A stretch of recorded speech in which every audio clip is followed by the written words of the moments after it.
Tenerife Airport Disaster. March 27, 1977. The Canary Islands, a calm Sunday afternoon. But on this small island airport, chaos is quietly brewing. A terrorist bomb explodes at nearby Gran Canaria Airport, forcing all incoming flights to divert to a smaller airfield, Tenerife. In minutes, the tiny runway becomes jammed with jumbo jets, including two giants, a Pan Am 747 and a KLM 747, both packed with holiday passengers waiting for clearance to leave. As the hours drag on, thick fog rolls across the tarmac. Visibility drops to almost zero. Inside the KLM cockpit, Captain Jacob van Zanten, one of the airline's most respected pilots, grows impatient. He's been waiting all day, his crew exhausted, his passengers restless. Through crackling radio static, a faint message is heard. He thinks it's the tower giving him clearance for takeoff. He looks ahead into the white wall of fog. Can't see a thing. Still, he pushes the throttle forward. What he doesn't know is that the Pan Am jet is still taxiing on the same runway, invisible in the haze. Then, out of nowhere, a faint shadow. God damn, that's the Pan Am!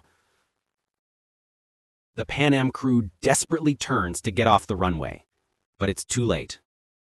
The KLM 747 lifts slightly, and its belly rips through the top of the Pan Am jet like a blade. The sky erupts in fire. Metal screams. 583 people die. In an instant. All because of a single misheard radio call. Japan Airlines Flight 123.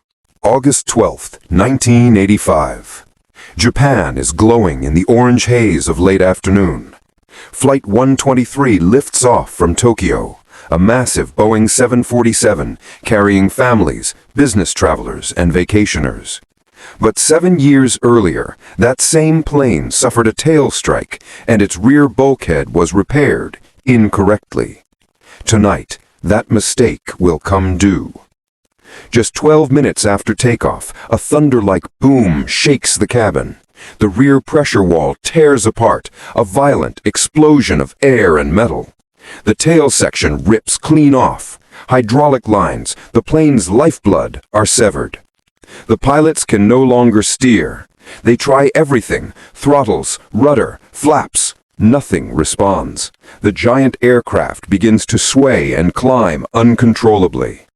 For 32 minutes, they fight the impossible, manually throttling each engine to keep the crippled jet in the sky.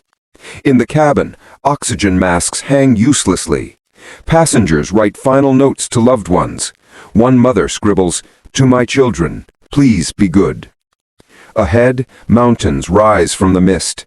The crew struggles to clear them, but the plane clips the ridge of Mount Takamagahara. A deafening crash. Silence. Of 524 people aboard, only 4 survive. Air India Flight 182, June 23, 1985. Over the North Atlantic, passengers of Air India 182 relax. Breakfast trays, movies, soft chatter. None of them know that below their feet, in the luggage hold, a timer counts down. At 7:14 a.m., at 31,000 feet, the bomb detonates. A flash brighter than lightning, the fuselage splits in half. The sky fills with debris, smoke, and silence. 329 souls gone in an instant.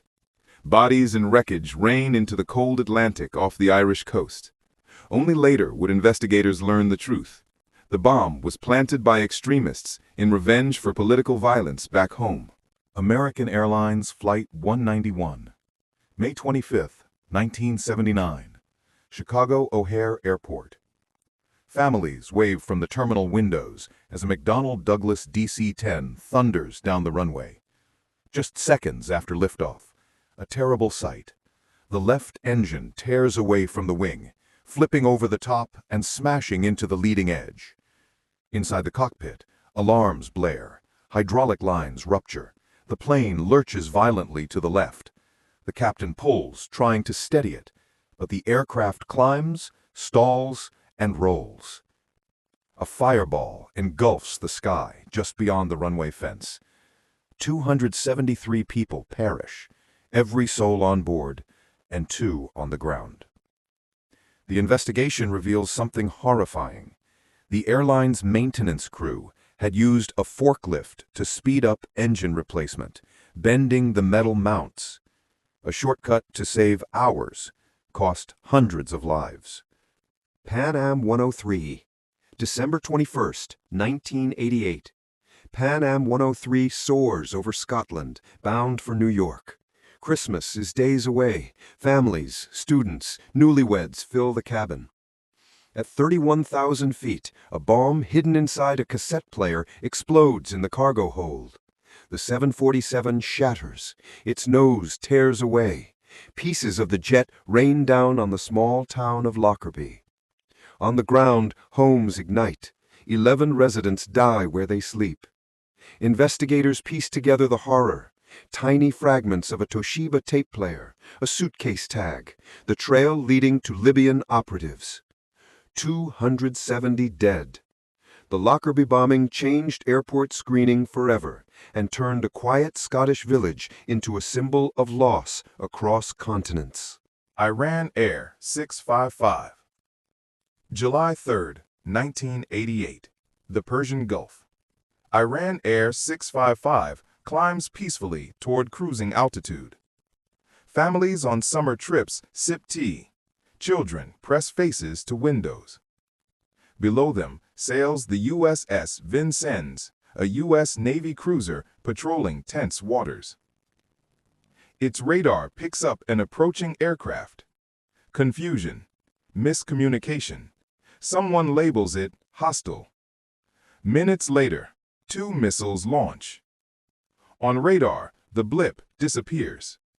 From the ship's bridge, sailors see twin fireballs descending into the sea. 290 civilians, men, women, children, lost because of a mistake. Decades later, the tragedy stands as a haunting example of how fear and error can destroy innocence in an instant. Air France, Flight 447. June 1st, 2009. Night over the Atlantic. A modern Airbus A330 cruises smoothly from Rio to Paris. Storm clouds gather. The pilots sip coffee, chatting softly. Then, a chime. The autopilot disconnects.